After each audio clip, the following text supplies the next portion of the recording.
भरत जी महाराज ने रुहुगन को ब्रह्म ज्ञान दिया और ये रुहुगन वही है जो पूर्व जन्म में हिरण था और भरत जी के संसर्ग में आकर मनुष्य बना, राजा बना और उसे ब्रह्म ज्ञान अर्जित करने का अवसर मिला। संग ने उद्धार कर दिया। बहुत सुंदर आगे चल के भूगोल खगोल पताल नरक आदि की कथा आती है, अजामिल की कथा आती है जिसमें नाम की महिमा गाई गई है। पुत्र के प्रेम में डूब के अजामिल ने नारायण पुकारा और भगवान के पार्षद यमदूतों की मार से अजामिल को बचाते हैं। एक बार बुरा दृश्य देखा था अजामिल ने और पतित हो गया था। वो बाजारू स्त्री को घर पे ले आया। पुत्र था नारायण। जब वृद्धावस्था आई यम के दूत उसे लेने आए। डर के मारे वो अपने पुत्र को पुकारने लगा, नारायण नारायण नारायण। जैसे ही नारायण पुकारा तैसे ही भगवान के पार्षद प्रकट हो गए। भगवान के पार्षद और यम के दूतों में लड़ाई झगड़ा होने लगा। यम के दूत कहते हैं ये हमारी स्वामी है और भगवान के पार्षद कहते हैं कि इसने नारायण पुकारा है। अगर यहाँ 4-5 विष्णु नाम के व्यक्ति हों और हम कहें विष्णु तो सभी मुड़कर देखेंगे ना, नारायण कहा है। इसीलिए वहां बहुत सारा वाद विवाद हुआ है। यम के दूतों ने अजामिल को छोड़ दिया। अब आपको ये कथा सुन के अच्छा लगता होगा कि सारी जिंदगी पाप करते रहो, बाद में नारायण बोल दो तो उद्धार हो जाएगा। ऐसा नहीं है, ऐसा नहीं है। भगवान के पार्षद भी नहीं लेकर गए अजामिल को, पर यम के जो दूत थे उसकी मार से अजामिल बच गए। और यम के दूत जो है वो गए धर्मराज के पास। उन्होंने कहा कि ये अपनी चपड़ास संभालिए, अब आपकी कुछ चलती नहीं है। पता नहीं चलता, आप किसी को लेने भेजते हैं और वो भगवान का नाम ले देते हैं और हम कुछ कर ही नहीं पाते। तो भगवान जो धर्मराज थे उन्होंने कहा कि जो सत्संगी हो, जो भगवान का नाम लेता हो और जो एक बार भी वृंदावन गया हो, जिसने एक बार भी हरिद्वार जाके गंगा स्नान किया हो और जिसने सत्संग में बैठकर राधे राधे का कीर्तन किया हो, जिसने कृष्ण कृष्ण नाम पुकारा हो, भूल कर भी उसके पास मत जाना क्योंकि वो भगवान की गारंटी है, भगवान उसका उद्धार करते हैं। और आप कहोगे दीदी माँ एक बार जाने से हो जाए? हाँ, क्योंकि एक बार गए तो मतलब दिशा मिल गई। अब जीवन को दिशा मिल गई है, अब पीछे नहीं मुड़ोगे, अब आगे ही आगे आपकी यात्रा संपन्न होगी। अजामिल ने बाद में हरिद्वार में बैठकर त्याग सब कुछ करके तप किया, फिर अजामिल का उद्धार हुआ। ये नाम की बहुत महिमा गाई गई है। वृत्रासुर का बड़ा प्रसंग है, मुझे कहने का अवसर ही नहीं है। चित्रकेतु मरुदगण का प्रसंग आता है। बात चलते चलते जो है वो परीक्षित जी महाराज ने एक प्रश्न पूछ लिया, तो प्रश्न में हिरण्यकश्यप की बात आ गई। बात ये आ गई कि एक बार धर्मराज ने पूछ लिया था देव ऋषि नारद से कि जब ये जो शिशुपाल है ये पूरा जीवन भगवान को गाली देता था, लेकिन जब भगवान के चक्र से उसका शरीर हत हुआ तो उसकी प्राण ज्योति क्यों समा गई भगवान के श्री चरणों में? ऐसा सवाल किया तो धर्मराज युधिष्ठिर ने बताया कि ये जो शिशुपाल और दंतवक्र है, हिरण्याक्ष और हिरण्यकश्यप है, ये रावण और कुंभकर्ण ही है। बात जब हिरण्यकश्यप की आई तो भगवान शुकदेव को परीक्षित जी महाराज ने पूछा कि हिरण्यकश्यप के पुत्र इतने भक्त कैसे हो गए? तो हिरण्यकश्यप की कथा शुरू हो गई। बात में से बात निकलती जा रही है। हिरण्यकश्यप जो थे वो तो हिरण्याक्ष के भाई थे। हिरण्याक्ष का जब शरीर छूटा, उसका कल्याण हुआ तो पूरा उसका कुल खानदान शोक में पड़ा था। तब हिरण्यकश्यप ने भारी वेदांत का प्रवचन सुनाया, लेकिन स्वयं शोक मोह से मुक्त नहीं था। वो 10,000 वर्ष तक हिरण्यकश्यप ने ब्रह्मा जी को रिझाने के लिए तप किया था। 10,000 वर्ष तक किसी से भी मैं मारा ना जाऊं। एक बार तप करने के लिए गया तो एक तोता पंछी बार बार नारायण नारायण नारायण बोलता, तो ये अपना आसन समेट के लौट आए। कयादु थी उनकी पत्नी। तो दैत्यराज आप क्यों आ गए वापस? तो हिरण्यकश्यप ने कहा कि वहां एक तोता बार बार नारायण नारायण बोलता था और मैं तो नारायण का शब्द भी नहीं सुन सकता, क्योंकि मेरे भाई का हत्या माया भी विष्णु ने की, नारायण ने की। तो कयाधु कहती है कि क्या बोलता था वो? बोले बता तो दिया कि वो नारायण बोलता था, नारायण नारायण बोलता था। कयाधु रत्न जटित थाल में प्रसादी लाई, भोजन लाई। दैत्यराज भोजन कर रहा है, पास में बैठ गई विजन पंखा लेके। कहती है दैत्यराज मैं तो भूल गई वो पंछी क्या बोलता था? अरे बोले बताया ना, वो नारायण नारायण बोलता था। भोजन किया, शैया पर दैत्यराज लेटा, कयाधु पैर दबाने लगी। बहुत दिनों बाद अपनी पत्नी को देखा था तो मन में प्रेम उमड़ा। भुजाएं फैला के हिरण्यकश्यप कहता है कि आधु आओ, मेरे वक्षस्थल से लग जाओ, मेरी बाहों में बंध जाओ, मुझे प्रेम का दान दो कयाधु।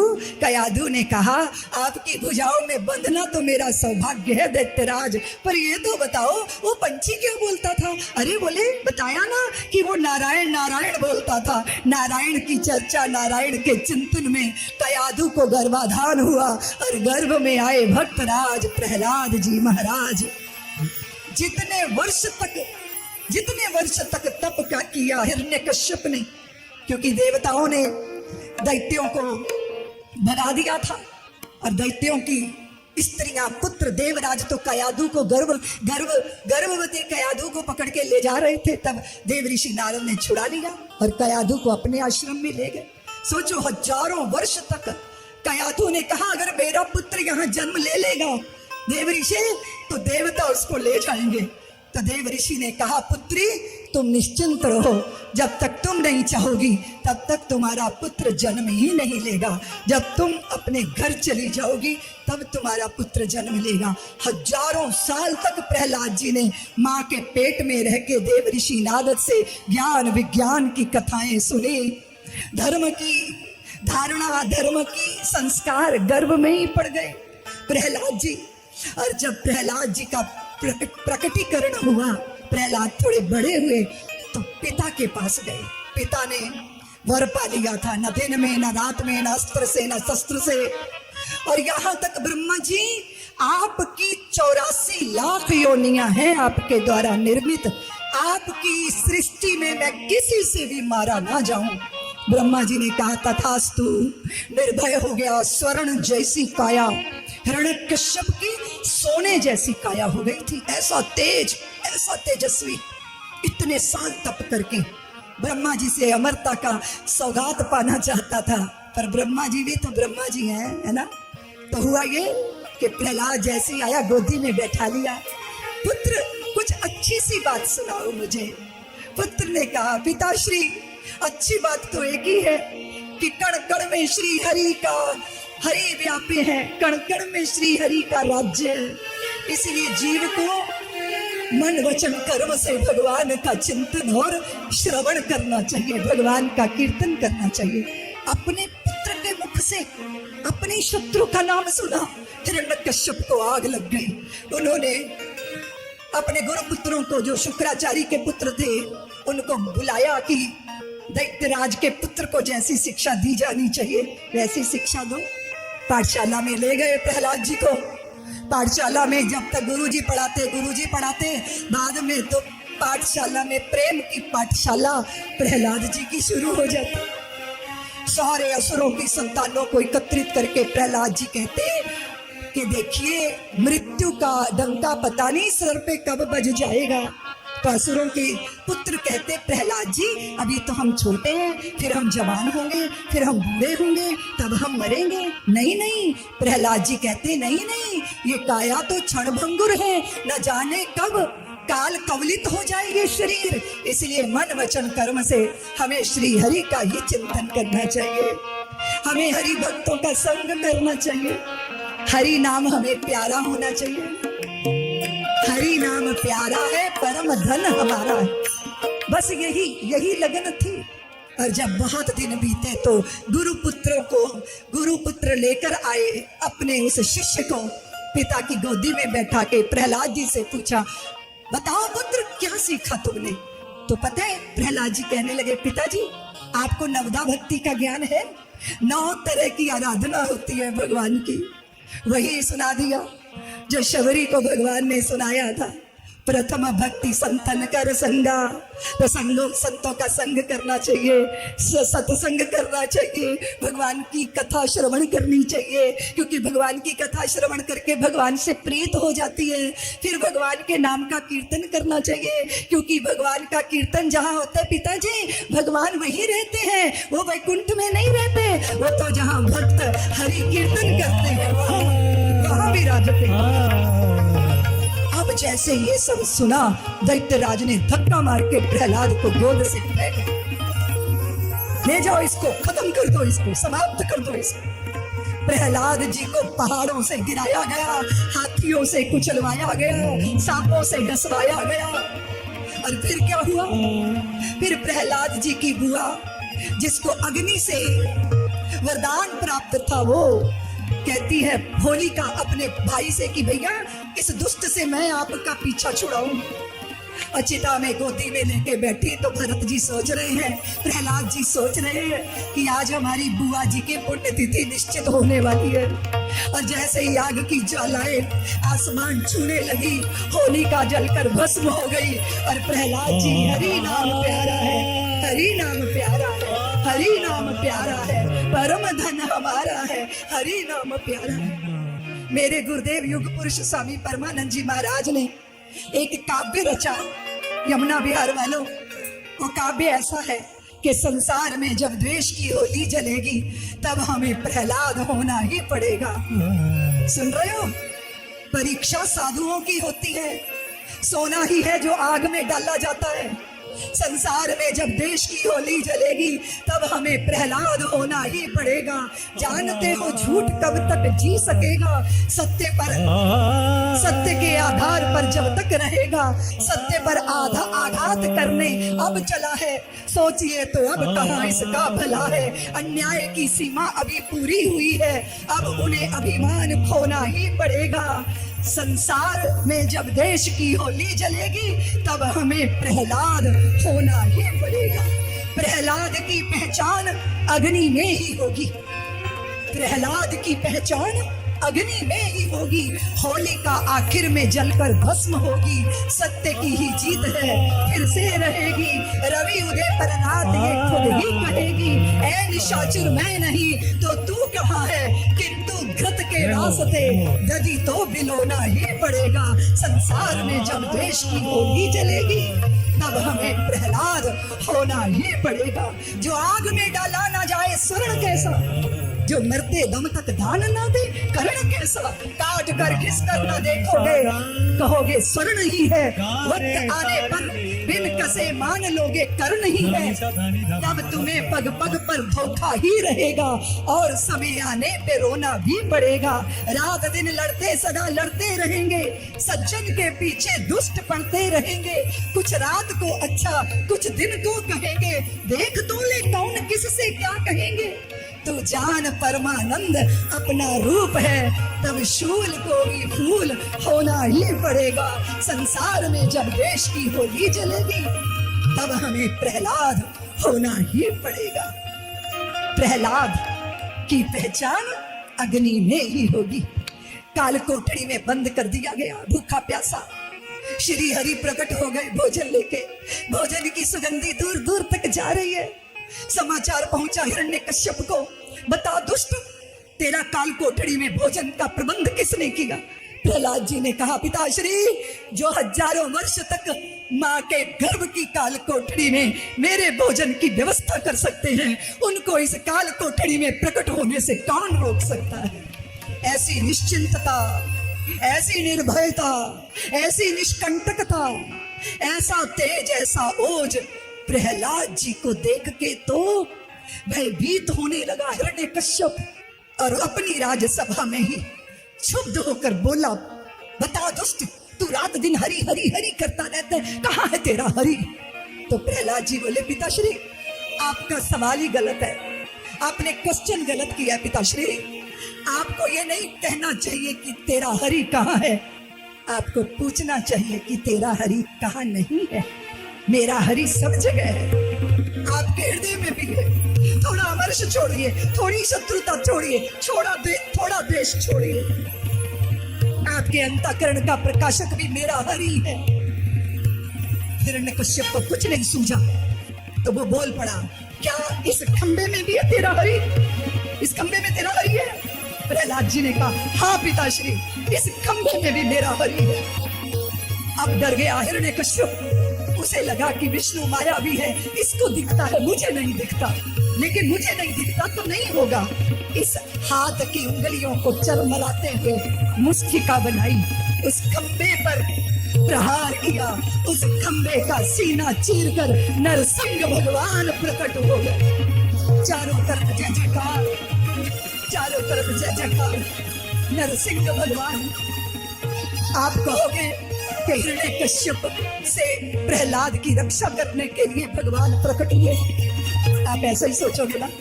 हिरण्यकश्यप से रक्षा करने के लिए भगवान प्रकट हुए? बोलो देवियों, बोलो देवियों। नहीं देवियों, वो तो जब प्रकट नहीं हुए थे तब भी प्रहलाद की रक्षा कर रहे थे। हाथियों से कुचलवाने के बाद भी प्रहलाद को खरोंच तक नहीं आई थी। भगवान प्रहलाद को रक्षा करने के लिए प्रकट नहीं हुए, भगवान अपने भक्त के वचन को पूरा करने के लिए, कि मेरे भक्त ने कहा है खंबे में भी है मेरा आराध्य, मेरा इष्ट। प्रहलाद की वाणी को सत्य करने के लिए भगवान खंबे में से नरसिंह बनकर प्रकट हो गए। ऐसी दहाड़ उनकी, ऐसा विराट रूप, हिरण्यकश्यप भयभीत हो गया। समझ गया हिरण्यकश्यप कि मेरा अंत आ गया। ये ऐसा रूप है जो ब्रह्मा जी की सृष्टि में किसी का नहीं है। पूरा शरीर मनुष्य का और मुखार बिंद सिंह का, बड़े बड़े हाथ, उंगलियां, नखाग्र, बड़े बड़े दांत, भयंकर दहाड़। पकड़ लिया हिरण्यकश्यप को, भवन की देहली पर ले गए और पूछने लगे, बता बता दैत्यराज, सुबह है कि शाम? बता दिन है कि रात? सुबह है कि दोपहर, सांझ है? मैं ना मनुष्य हूं ना पशु हूं, मैं नरसिंह हूं दैत्यराज। अस्त्र शस्त्र से नहीं मारूंगा, मेरे नखाग्र तेरे उदर को भी जीर्ण करेंगे दैत्यराज। तुमने कहा था कि मैं 12 महीने कभी ना मारा जाऊं, मल मास तेरे लिए ही पैदा किया है। ये जो अधिक मास है ना, ऊपर नीचे नहीं है तू, आगे पीछे नहीं है तू, मेरी झंगाओं पे लेता है। और देखते ही देखते दैत्यराज हिरण्यकश्यप के पेट को चंद्र करके नखों से फाड़ डाला और उसकी आंतों को अपने गले में पहन लिया, और हिरण्यकश्यप की प्राण ज्योति भगवान में समा गई। बोलिए नरसिंह भगवान, नरसिंह है ये। और कदाचित ऐसी दहाड़, ऐसा भयंकर रूप, देवता भयभीत हो गए। कौन उन्हें शांत करे, कौन उन्हें शांत करे? इधर जा रहे हैं, उधर जा रहे हैं नरसिंह। ब्रह्मा जी ने कहा, लक्ष्मी जी जाओ, आपको देख के शायद वो कदाचित शांत हो जाए। जैसे ही लक्ष्मी गई पास में, भगवान ने और तेज दहाड़ मारी और दौड़कर एकदम भयभीत होकर भाग गई। लक्ष्मी जी बोली, ब्रह्मा जी, प्रहलाद जी के कारण नरसिंह बन गए भगवान, इसलिए प्रहलाद ही उनको शांत कर सकते हैं।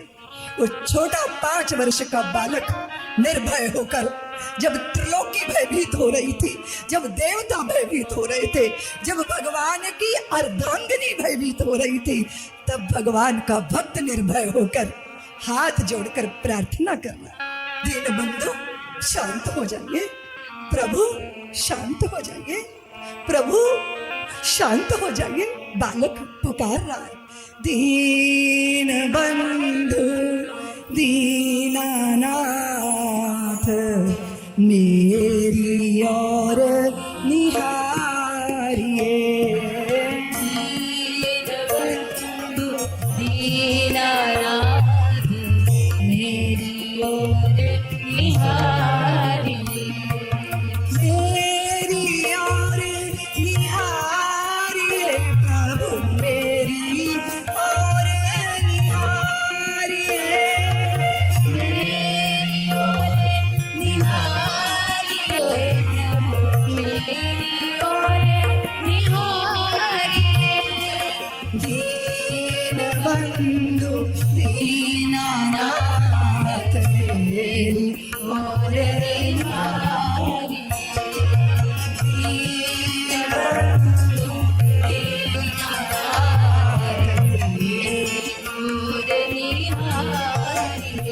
जब तुम हो मेरे नाथ हरि तो मैं अनाथ क्यों होऊंगा। जब तुम हो मेरे नाथ हरि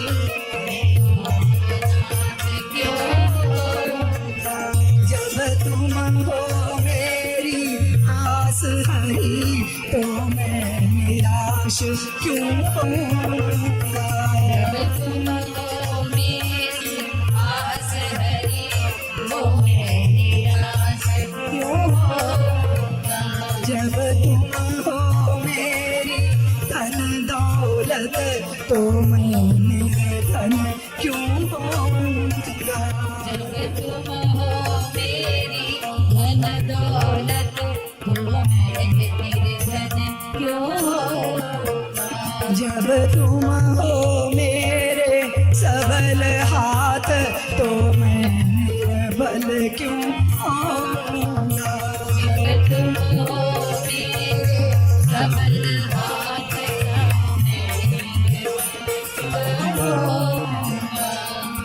दीन बंधु दीननाथ मेरे और निहार दीन बंधु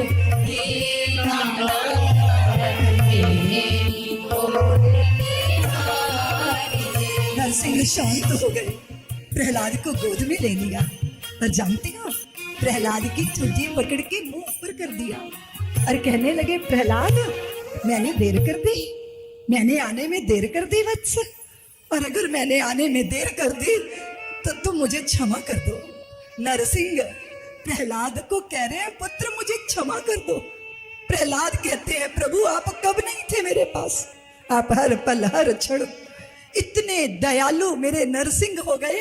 वो प्रहलाद को कुछ देना चाहते हैं, कुछ मांग ले कुछ मांग ले, मैं प्रसन्न हो जाऊंगा, मांग ले कुछ। तो भगवान ने कहा कुछ मांग ले, तो प्रहलाद ने कहा कि प्रभु मुझे नहीं चाहिए, अरे तू मेरी खुशी के लिए मांग ले। तो प्रहलाद ने जानती हो क्या मांगा, प्रहलाद ने कहा प्रभु अगर मुझे आपने कुछ देना है तो यह आशीर्वाद दे दीजिए कि मेरे हृदय में कोई इच्छा ही पैदा ना हो, ऐसा मुझे आशीर्वाद दे दीजिए। लेकिन प्रभु मेरे पिता पर आप कोप मत कीजिएगा, उनकी दुर्गति ना हो जाए। भगवान ने कहा प्रहलाद आज तक तो जिस घर में कोई भक्त होता था 7 पीढ़ियां तर जाती थी, पर आज मैं नया विधान बनाता हूं कि जिस घर में कोई भक्त जन्मेगा उसकी 21 पीढ़ियों का उद्धार हो जाएगा। ऐसा आशीर्वाद प्रहलाद जी को दिया। बहुत दिव्य झांकी है ये। हमारे पास कथाओं का तो अगाध सागर है, हमें लाला के पास पहुंचना है। लेकिन आप सब जानते हो यहाँ नरसिंह भगवान की कथा से एक दृष्टि और ले लो कि अगर प्रहलाद जैसा नेतृत्व मिल जाए तो समाज के नर भी सिंह बन जाया करते हैं। नरसिंह समाज बने, नरसिंह सत्य के पक्ष में खड़ा हो, अन्याय के विरोध में खड़ा हो, अपने सत्य को पहचाने। और प्रहलाद जैसा नेतृत्व मिले तो समाज नरसिंह बनकर अपने लुटे हुए स्वाभिमान की पुनः प्रतिष्ठा करने का संकल्प इस कथा को श्रवण करके करे। सनातन धर्म की चर्चा हुई, गजेंद्र मोक्ष की चर्चा हुई है, समुद्र मंथन में से अमृत पाया गया है और माता लक्ष्मी को भी पाया गया है। और आप सब जानते हो कि भगवान बलि के द्वार पर बामन बनकर गए थे। हाँ? हम गीत गा लेते हैं, ठीक है, हमारी बामन भगवान की झांकी भी बनी है, वो भी आएंगे हमें दर्शन देने। तेरे द्वार खड़ा भगवान भगत करे रे जोगी, तेरे द्वार खड़ा भगवान भगत हरि रे जोगी, भगत कर दे रे जोगी, भगत हरि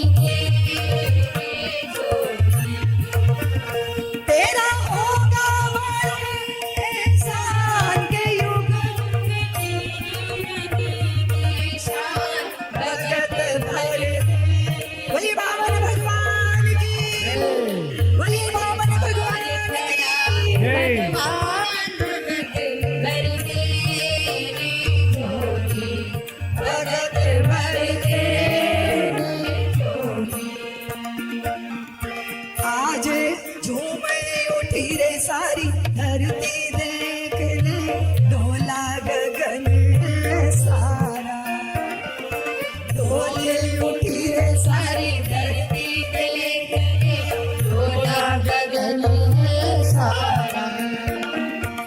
भीख मांगने आया तेरे घर, जगत का पालन हारा रे, जगत का पालन हारा। मैं आज तेरा मेहमान मुझसे जरा पहचान, भगत भर तेरे झोली, भगत भर तेरे। बोलिए वामन भगवान की। द्वार खड़ा भगवान भगत भर तेरी झोली, भगत भर तेरे झोली। आज लुटा दे रे सर्वस्व अपना, मान ले कहना मेरा। आज लुटा मेरे सर्वस्व अपना, मान ले कहना मेरा। मिट जाएगा पल में तेरा, जन्म जन्म का फेरा रे, जन्म जन्म का फेरा। तू छोड़ सकल अभिमान, अमल करके तू अपना दान, भगत भर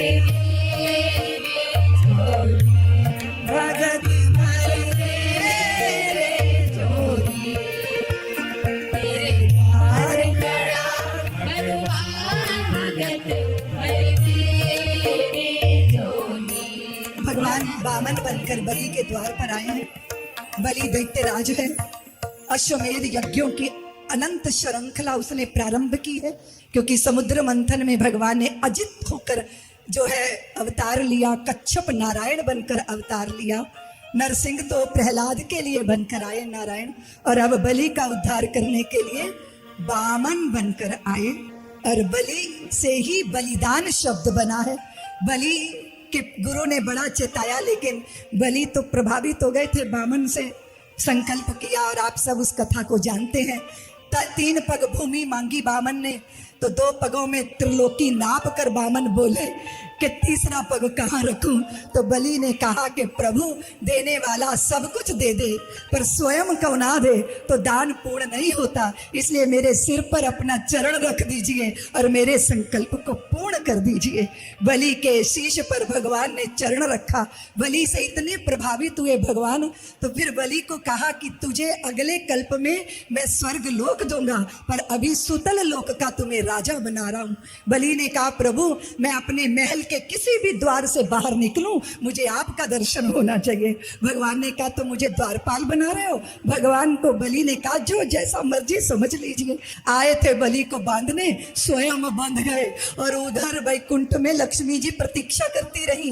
देव ऋषि नारद से पूछा कि देव ऋषि हमारे वो कहाँ हैं? देव ऋषि ने कहा भैया उनको नई जॉब लग गई है, वो बलि के महल में सिक्योरिटी के प्रमुख बने नौकरी कर रहे हैं। लक्ष्मी ने कहा कि कैसे उन्हें बुलाया जाए, वो नहीं आ सकते क्योंकि बलि अमर है, वो सदा रहेंगे, इसीलिए वो द्वारपाल भी सदा ही बने रहेंगे। बस एक ही रास्ता है मैया, आप जाइए बलि की कलाई पे रक्षा सूत्र बांधिए, कुछ हो जाए, अगर दान में कुछ मिल जाए तो रत्न जटित थाल में लक्ष्मी जी बलि के वहां गई और जाके कलाई पे रक्षा सूत्र बांधा। बलि ने कहा आप क्या चाहिए आपको?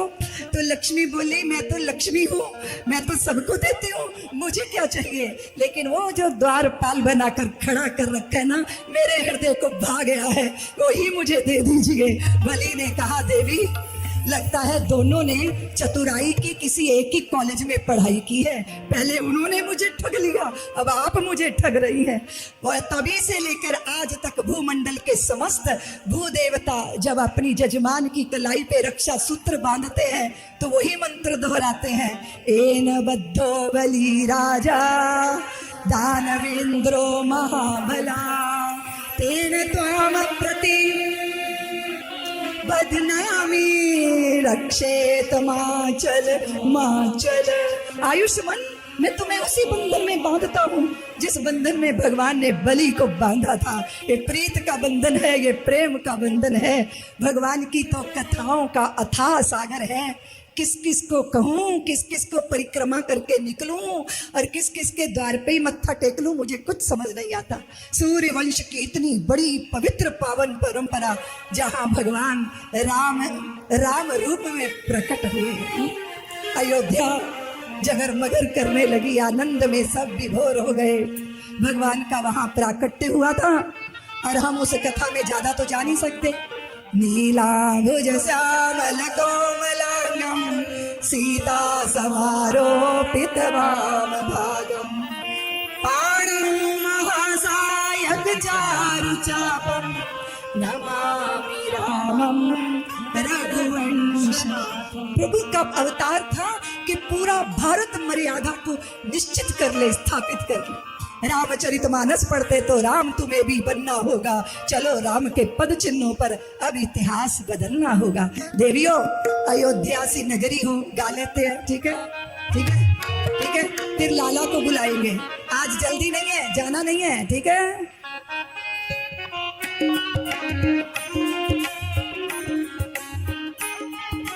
ताली बजा दो।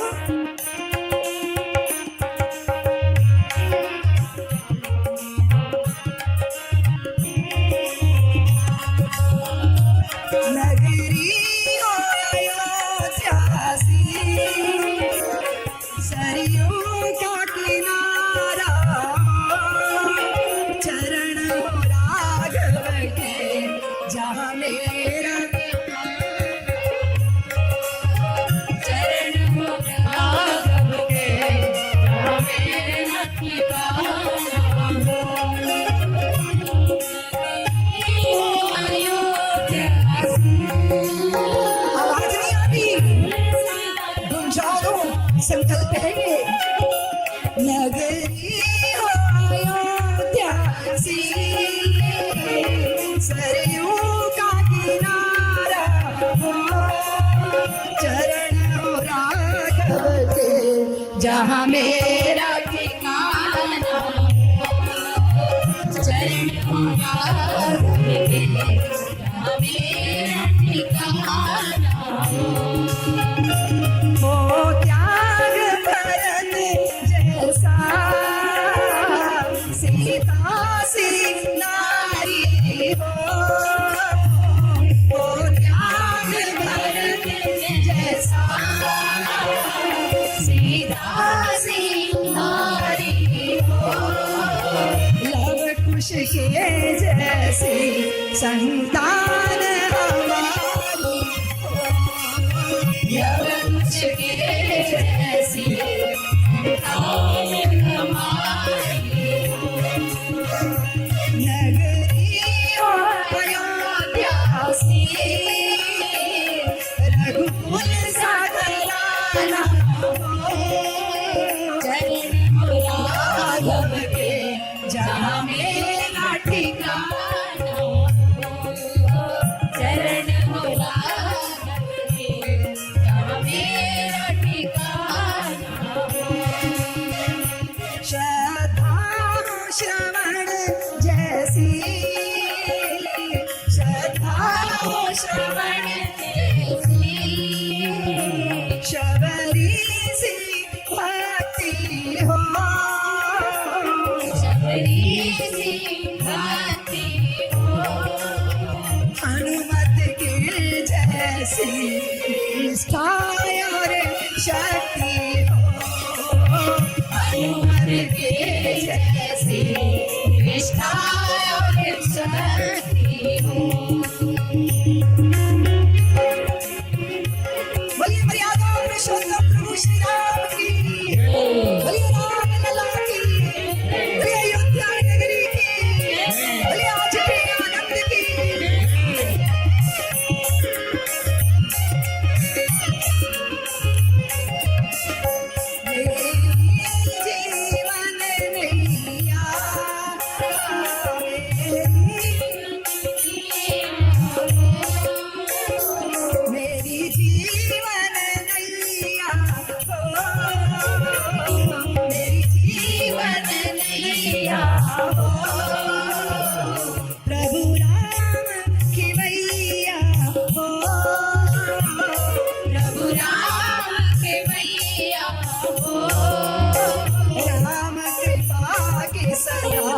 मेरे सर पर छैया राम कृपा की सदा मेरे सर पर छैया हो। सरियों का किनारा सरियों का किनारा हो। निर्मल जलधारा निर्मल जलधारा हो। दर्श मुझे भगवान हर घड़ी तुम्हारा हो। दर्श मुझे भगवान हर घड़ी तुम्हारा हो। कौशल्या सिमाई हो, कौशल्या सिमाई हो।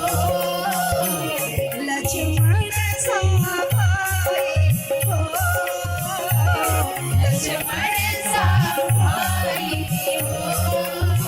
स्वामी तुझ जैसा मेरा रघुराई हो।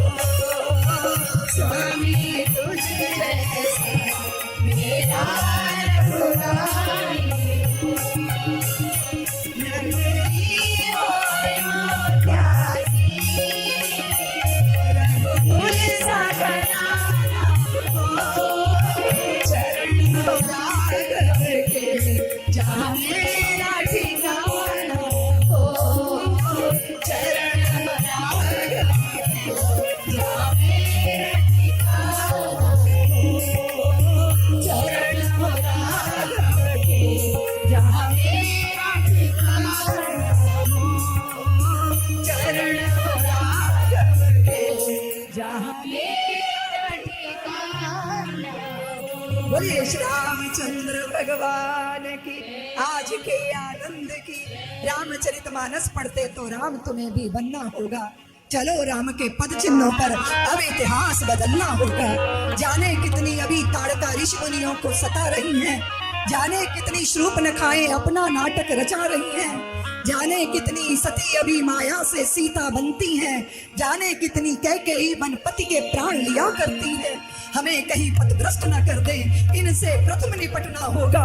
चलो राम के पद चिन्हों पर अब इतिहास बदलना होगा। जाने कितने काल ने भी भगवा वस्त्रों में छिपे हुए हैं, पर नारी को हरणे रावण जोगी बने हुए हैं। जो समाज के शोषक हैं उनको प्रथम कुचलना होगा। जाने कितने परहित रथ गिद्धों का यहाँ मरण होता है, जाने कितनी सीताओं का अब भी यहाँ हरण होता है।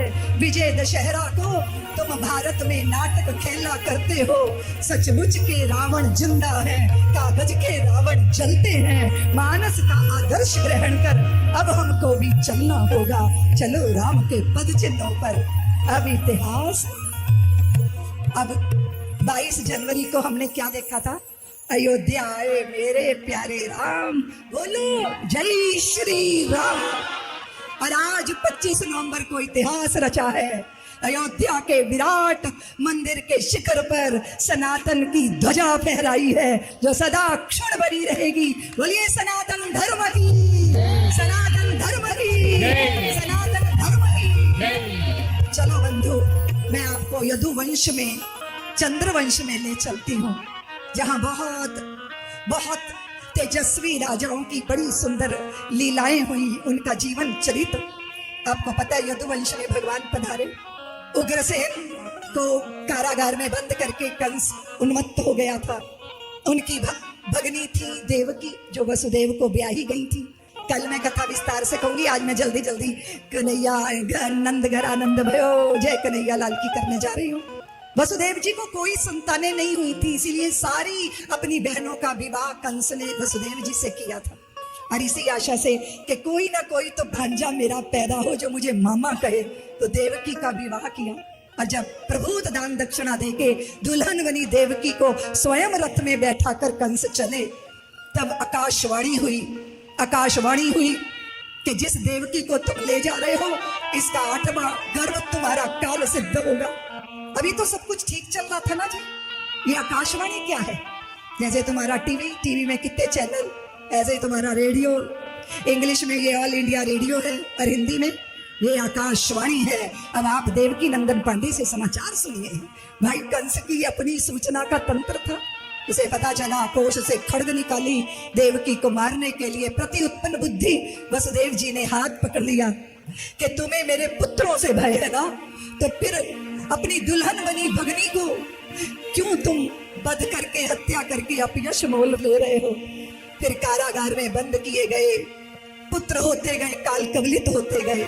साथ में गर्भ को जोग माया से संकर्षित करके वसुदेव जी की दूसरी पत्नी रोहिणी के गर्भ में स्थापित किया गया। और आठवीं बार में श्याम सुंदर देवकी के गर्भ में आए। देवों ने देवकी के गर्भ की स्तुति की है।